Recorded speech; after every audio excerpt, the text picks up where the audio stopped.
Hey everyone, I just wanted to send out another video this week for support for Schoology remote work. At this point, the kids have had a week of experience with everything fully being on Schoology, so I just wanted to send another reminder video just about how this works. Once the students are in Schoology, they can go to courses and they can go into any of the courses. I started out in my ELA course.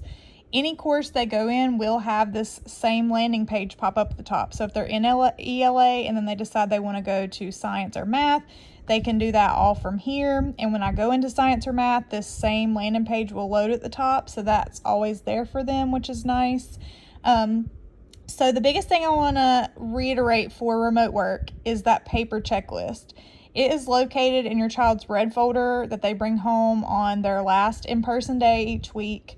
And it's broken up into Monday work, Tuesday work, Wednesday work, or vice versa if they're a different cohort. But it has their 3 remote days of work. I highly encourage students to go by day. So if it's Monday, doing Monday's work, or Wednesday, doing Wednesday's work, or Thursday or Friday, however their remote days are. They don't have to do that, but if they're not, I highly encourage that they are checking off each thing that they are doing as they finish it, especially if they're skipping around. But even if not, having them take a pencil and check those things off is another way that they can check in with you and show you that they've completed these things. So that checklist is just super, super important.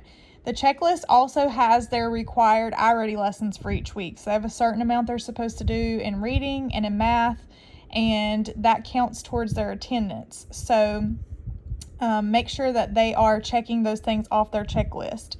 A lot of the kids are going into these folders and they're doing what they see, or back when we had paper packets, they were doing all the pages in the paper packet and they were not using the checklist and they were missing those assignments. So each day I open up the iReady reports and it will tell me how many lessons they have completed for the week. So if it says on their checklist they should have 2 completed in math, then that's what I'm looking for when I'm counting their assignments for attendance. If they have no lessons, that shows me they did not complete their checklist fully. If they only have 1 lesson, or maybe if they did just math and not reading. So just please make sure that they are not missing those types of things on their paper checklist, because it will include that stuff that's not in Schoology. So I'm in ELA. If I scroll down, just like last week's video, I kind of showed you, we have a reading folder and a word work folder. I don't want word work to get lost in the shuffle.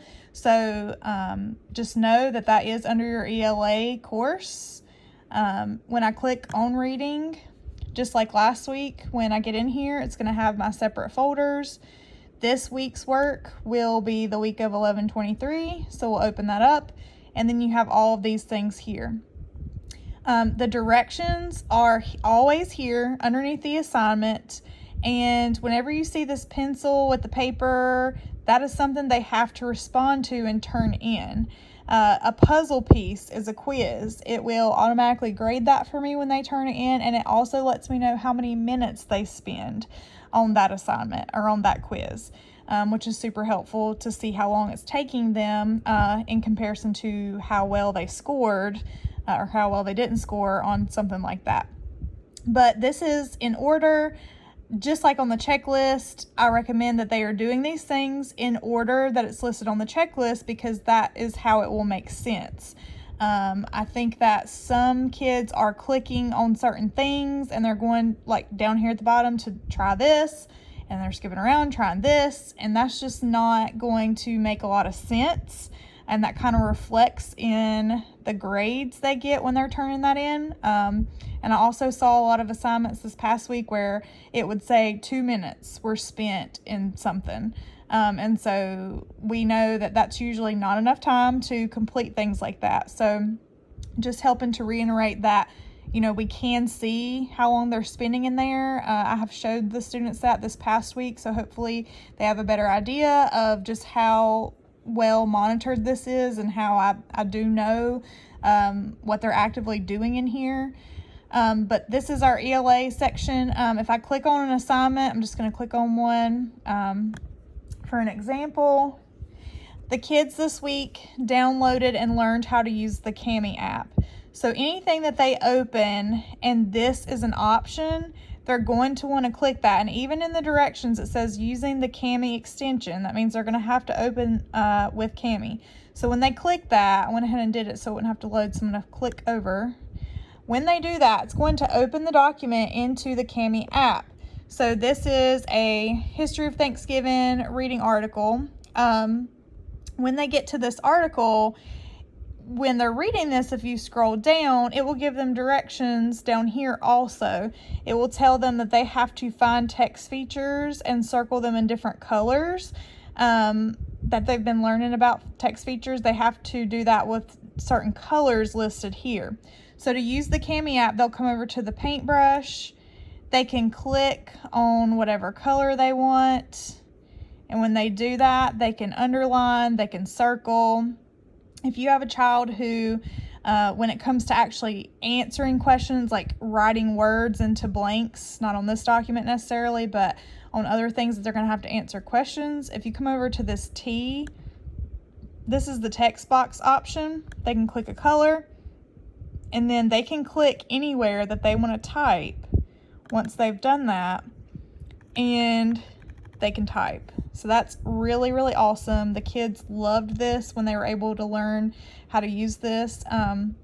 But most importantly, when they're finished, understanding that when we come over here, the turn in button is right here.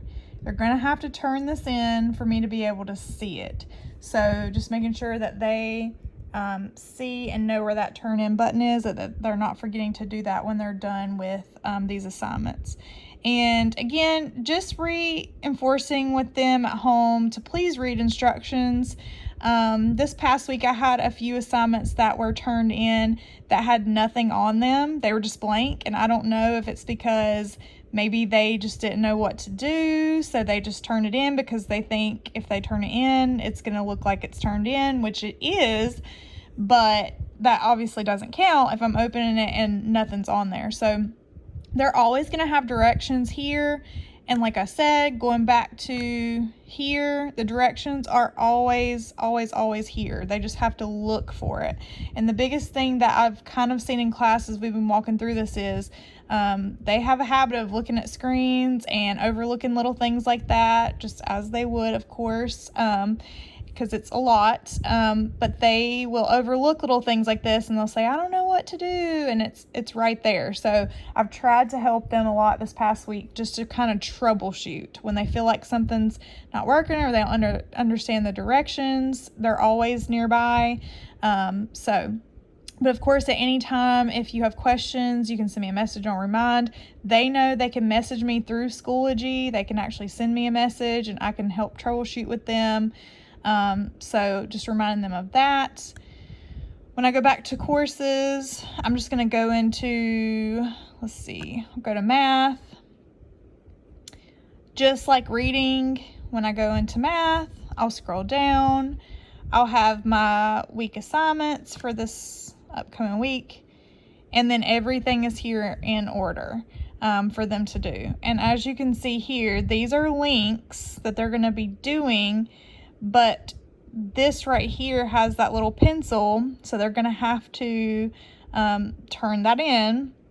These other things kind of help them as part of the lesson to be able to get to this point. So again, it's just really important that they're going in the specific order that the checklist has for them to go in.